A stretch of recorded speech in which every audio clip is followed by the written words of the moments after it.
கண்டிப்பாக சிவபக்தியில் இருக்கிறவங்களுக்கு நல்லா தெரியும். இப்போ முறையாக வகுப்புக்கு போய் தேவாரம் திருவாசகமெல்லாம் பாட கற்றுக்கொண்டு பாடுவது அப்படிங்கிறது ஓதுவார் பெருமக்களுக்கே உரித்தான ஒரு பெருமை. இப்போ அவங்கெல்லாம் பார்த்தோம் அப்படின்னா பாடுறாங்க அப்படிங்கும்போது அந்த பாடுற இடத்துல நம்ம நின்னாலே அப்படியே ஒரு பரவச நிலையை அடைவது போல ஒரு உணர்வானது அங்கே ஏற்படும். உங்களுக்கு நல்லா தெரிஞ்சிருக்கும், இப்போ சிவாலயங்களில் ஓதுவார் பெருமக்கள் பாடும்போது அதை கேட்கும்போது உடலெல்லாம் சிலிர்த்து விடும், அந்த அளவுக்கு பாடுவாங்க. சரி, இப்போ அதை பாடுவதற்கென்று முறை இருக்கிறதா? இப்போ நம்மெல்லாம் வீட்டில் பாடுவதற்கு பதிலாக படிக்கலாமா? ஏன்னா சில பேர்த்துக்கு அந்த பயமானது இருந்து கொண்டே இருக்கிறது. என்னன்னா இப்போ தேவாரம் திருவாசகம் இதெல்லாம் நம்ம படிக்கலாமா அப்படிங்கிற எண்ணம். அதை சரியாக படிக்காமட்டோம்னா தவறான பலன் ஏதாவது கிடச்சி விடுமோ அப்படிங்கிற அந்த பயமானது இருக்கிறது அல்லவா? அதை பற்றி ஒரு தெளிவு அப்படிங்கிற ஒரு விஷயத்துக்காகத்தான் இப்போ நம்ம இதை சொல்ல வர்றோம். அடியார் பெருமக்களுக்கு நல்லா தெரியும், இப்போ குழந்தையானது பிறந்த உடனே மழலை குரலில் பேச ஆரம்பித்து விடுகிறதானா? கிடையாது. கொஞ்ச நாள் ஆகும். அப்புறமா வார்த்தைகளை போட்டு போட்டு அம்மா அப்பா தாத்தா அந்த மாதிரி பேசி பழகும். அதன் பிறகு வாக்கியங்களை கோர்க்க தொடங்கும். பின்னர் தான் வாக்கியங்களே அந்த குழந்தைக்கு வருகிறது. அதே போல் ஒரு மொழி, அந்த மொழி அப்படிங்கிறது பார்த்தீங்க அப்படின்னா உடனே அந்த மொழியில் எல்லாத்துக்கும் புலமை விடுமானா? கிடையாது. அதை பழக பழகத்தான் என்ன ஆகும்னா அதில் ஒரு உயரிய நிலையை அடைய முடியும். அதன் பிறகு தான் அந்த மொழியில் இருக்கக்கூடிய எல்லா விஷயங்களையும் தெரிந்து கொள்ள முடியும், அதில் புலமை பெற முடியும். இது இயல்பான ஒரு விஷயம். இப்போ நம்ம இறைவனை ஆராதிக்கிறோம். இப்போ ஆலயங்களுக்கு போய் உங்களால் மனசு விட்டு ஓம் நம சிவாய அப்படின்னு சொல்ல முடியுமா? கொஞ்சம் யோசிச்சு பாருங்களேன். ஒரு ஆலயத்தில் கூட்டமாக நிற்கிறாங்க, அந்த இடத்துல போய் ஓம் நம சிவாய அப்படின்னு சொல்ல முடியுமான்னு யோசிச்சு பாருங்க. இல்லை அப்பனோட மந்திரத்தை ஏதாயினும் அதை அந்த இடத்துல உறக்க சொல்ல முடியுமா அப்படின்னு சிந்தித்து பார்த்தீர்கள்னா எடுத்ததுமே அது வர்றதுக்கு கொஞ்சம் தயக்கம் இருக்கும். தயக்கம்னா தவறாக நான் சொல்லலை, அது நான் ஒரு காரணத்தோடு சொல்கிறேன். அப்போ ஒரு இனம் புரியாத மனக்குழப்பமானது அங்கே இருக்கும். நம்ம சொல்லும்போது எல்லோரும் நம்மை பார்ப்பார்களா? அப்படி பார்த்தால் என்ன கண்ணோட்டத்தில் பார்ப்பார்கள்? இந்த மாதிரியான இயல்பான கேள்விகள் எழக்கூடும். எப்போனா நம்மளுக்கு இந்த மாற்றம், வாழ்க்கையில் ஏற்படுகின்ற மாற்றம், இறைவன் ஆட்கொள்வது ஒரு குறிப்பிட்ட வயதிற்கு அப்புறமா, ஒரு பக்குவ நிலை அப்படின்னு சொல்ல முடியாது, ஒரு 20-25 வயதுக்கு மேலே ஆட்கொள்கிறார். அப்படிங்கும்போது அதை சொல்லும்போது முதலில் இந்த ஒரு பதற்றம் அல்லது தயக்கம் இருக்கக்கூடும் ஒரு சிலருக்கு. நான் எல்லாத்தையும் சொல்லலை. ஒரு 10 நாள் தொடர்ந்து கோயிலுக்கு போகிறாங்க, மெதுவாக ஓம் நம சிவாய சொல்கிறாங்க, கொஞ்சம் அந்த பயம் போகிறது. மீண்டும் மீண்டும் சொல்லி கொண்டு இருக்கும்போது ஒரு 10-15 நாட்களை தாண்டும் பொழுது அந்த மந்திரமானது யாருடைய மந்திரம் என்பதை தெரிந்து கொள்கிறார்கள். அப்பனுடைய மந்திரம்.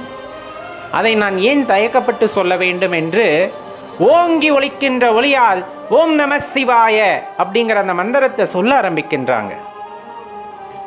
அது ரொம்ப தெளிவாக தெரிந்து கொள்ள வேண்டிய. இப்போ மழலை செல்வங்களை கொண்டு போய் நம்ம விடுறோம் அப்படிங்கும்போது கோவிலில் போய் ஓம் நம சிவாய சொல்லுங்கள், யாருக்குமே பயப்பட மாட்டாங்க. ஏன்னா அவங்களுக்குள்ள கர்வம் கிடையாது, பொறாமை கிடையாது, எந்த தீய எண்ணங்களும் கிடையாது. நீங்கள் எந்த மந்திரத்தை சொல்லித்தந்து கோவிலில் போய் சொல்ல சொன்னாலும் அழகாக உறக்க சொல்வார்கள் குழந்தைகள். தேவாரம் திருவாசகத்தை சொல்லி கொடுத்து போய் பாட சொல்லுங்க, அற்புதமாக பாடுவார்கள்.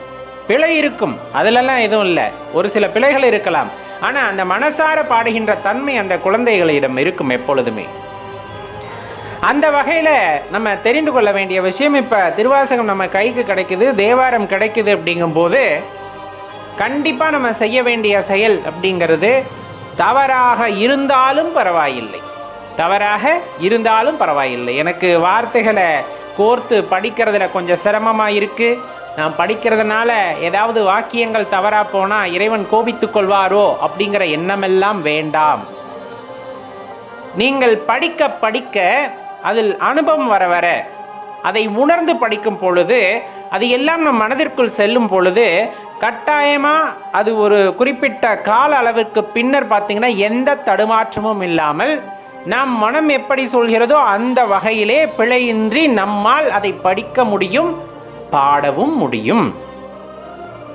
எடுத்த எடுத்ததுமே பாடல் வந்துடுமா, எடுத்ததுமே பிழை இல்லாமல் படிச்சிட முடியுமானா, நம்ம ஏற்கனவே சொன்ன மாதிரி தான், ஒரு மொழியை பிழை இல்லாமல் ஒருத்தரால் கற்றுக்கொள்ள முடியும் என்றால் இதுவும் சாத்தியமே. ஆனால் பிழையோடு தான் ஒரு மொழி கற்றலே துவங்குகிறது அப்படிங்கும் போது கண்டிப்பாக தேவாரம், திருவாசகம் இந்த மாதிரி நம்மளோட சமயம் சார்புடைய அந்த நூல்களை எல்லாம் படிக்கும் பொழுது பிழைகள் ஏற்படத்தான் செய்யும். அதில் தவறொன்றுமில்லை. ஏன், நாம் யாரை போற்றி பாடுகின்றோம், யாரை பற்றி படிக்கின்றோம்னா அப்பனை பற்றி, அப்பனோட பெருமைகளை பற்றி பாடுறோம், படிக்கிறோம். ஒரு அப்பாவை குழந்தை புகழ்ந்து பேசுது அப்படிங்கும் போது அது எப்படி இருக்கும்? அந்த நிலையில் இருக்கவங்களுக்கு தெரியும். அம்மா அப்பா இருக்கோம், நம்ம குழந்தையானது நம்மிடம் மழலை அந்த குரலில் பேசுகிறதுனா நம்ம எப்படி பார்ப்போம்?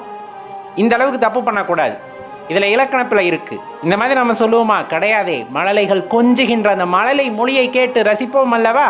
அதே போல்தான் இறைவனின் குழந்தைகளாகிய நாம் இறைவனை போற்றி பாடும் பொழுது அதில் பிழைகள் ஏற்பட்டாலும் இறைவன் அதை ரசிப்பாரே தவிர அதனால் கோபம் கொள்ள மாட்டார், அதை தவறாக எடுத்துக்கொள்ள மாட்டார், எந்த தீய பலன்களும் வந்தடையாது.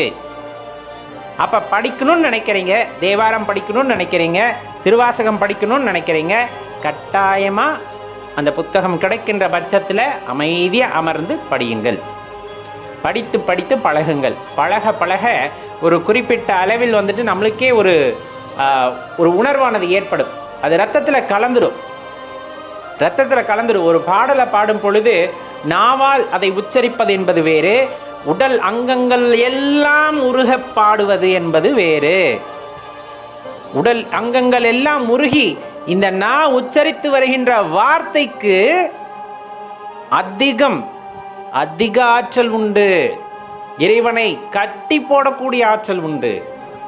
நீங்க பாடும்போது அப்படியே உள்ளமெல்லாம் உருகி கண்களில் நீராக பெருகி ஐயனே, அப்பனே, ஈசனே, மகேசனே அப்படின்லாம் சொல்லும் பொழுது அந்த இறைவனே உங்கள் முன் வந்து நிற்பார். உங்களை ஆட்கொண்ட அந்த இறைவன் உங்கள் வாயிலிருந்து வருகின்ற அந்த வாழ்த்துதலை கேட்பதற்காகவே உங்கள் முன் வந்து நிற்பார். என அன்பு பொருந்தியவர் அல்லவா ஈசன், அன்பின் வடிவமானவர் அல்லவா ஈசன். அதனாலே சொல்வது, அன்பால் நீங்கள் எந்த வார்த்தையை போட்டு இறைவனை அழைத்தாலும் அதை ஏற்றுக்கொள்ளும் பெருமான். இந்த புனித நூல்களை நீங்கள் பிழையாக படித்தாலும் அதை பொருள்தருள்வார். அதற்கு மேல் நீங்கள் எப்படி அதை படிக்க வேண்டும் என்பதை அவரே உங்களுக்கு உணர்த்துவார். அதனால் எந்த காலத்திலும் எந்த சமயத்திலும் இந்த மாதிரி வாய்ப்புகள் கிடைக்குது அப்படின்னா தவற விடாதீங்க, படிக்க ஆரம்பிங்க. இந்த ஜென்மத்திலாவது திருவாசகம், தேவாரம் போன்ற நூல்களை எல்லாம் படிக்க ஆரம்பியுங்கள். அதன் உட்பொருளை புரிந்து கொள்வதற்கு ஆரம்பியுங்கள். இதன் தொடர்ச்சியாக பல வழிகள் உங்களுக்கு காட்டப்படும்.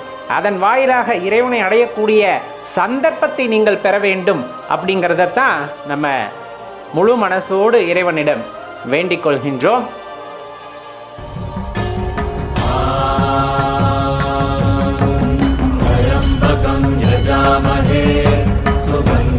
पुष्टिवर्धनम् पूर्वारुकमिव बन्धनान् विद्योर्मुक्षीयमामृतम्